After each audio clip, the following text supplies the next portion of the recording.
Assalamualaikum warahmatullahi wabarakatuh. Kami dari siswi SMKN 1 Panji Situbondo. Izin memperkenalkan diri, saya Dinda Norata Jalia dari absen 10. Saya Gustevina Delestari dari absen 22. Hari ini kami akan mempresentasikan hasil kinerja kami tentang laporan laba rugi fiskal dan komersial. Laba rugi komersial, laporan keuangan yang disusun berdasarkan prinsip akuntansi keuangan atau PSAK. Tujuannya adalah untuk menyajikan kondisi keuangan dan kinerja perusahaan kepada pihak eksternal seperti investor, kreditor, dan manajemen. Sedangkan laba rugi fiskal adalah laporan yang disusun berdasarkan ketentuan perpajakan yang berlaku di suatu negara di Indonesia berdasarkan Undang-Undang Pajak Penghasilan. Digunakan untuk menentukan besarnya penghasilan kena pajak yang akan dikenakan pajak. Perbedaan fiskal dan komersial.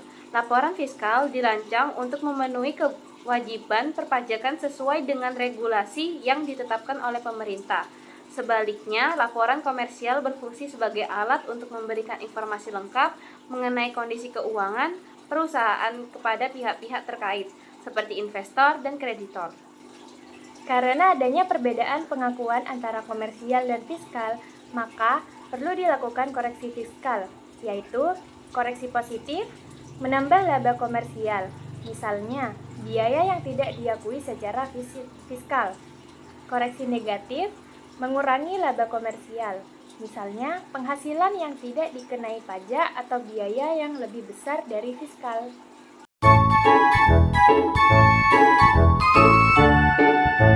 Ini adalah salah satu contoh soal laporan laba rugi komersial dan fiskal.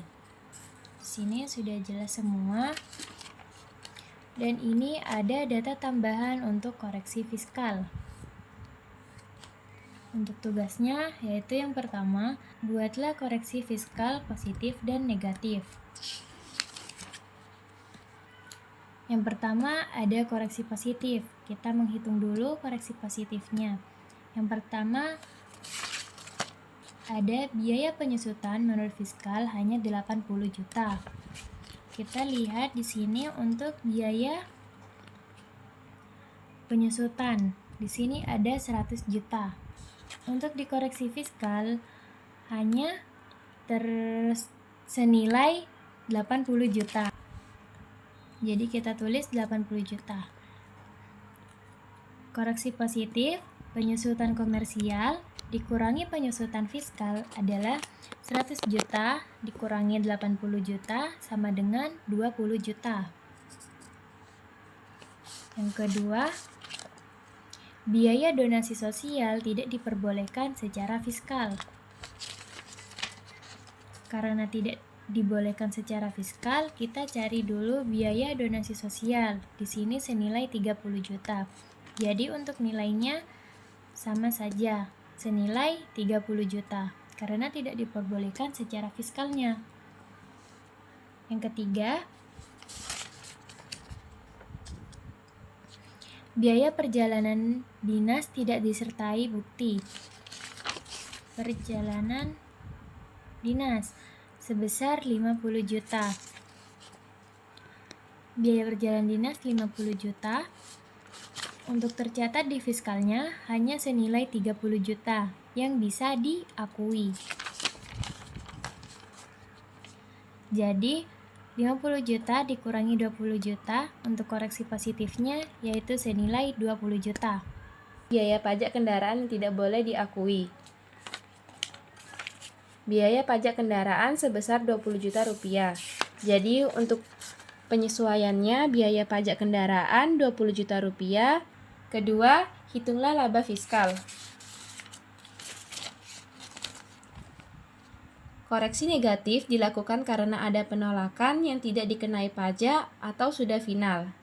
Untuk penyesuaiannya, bunga deposito negatif hasil dari pendapatan bunga deposito ini yang senilai 15 juta rupiah.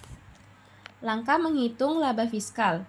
Rumusnya laba fiskal sama dengan laba komersial tambah koreksi positif kurangi koreksi negatif. Untuk laba komersialnya sebesar 315 juta dari hasil laba sebelum pajak. Koreksi positif hasil dari ini 20 juta, 30 juta, dan ini 20 juta. Masing-masing dari ini ditambah. Untuk koreksi negatifnya 15 juta. Jadi 315 juta ditambah 90 juta dikurangi 15 juta sama dengan 390 juta rupiah.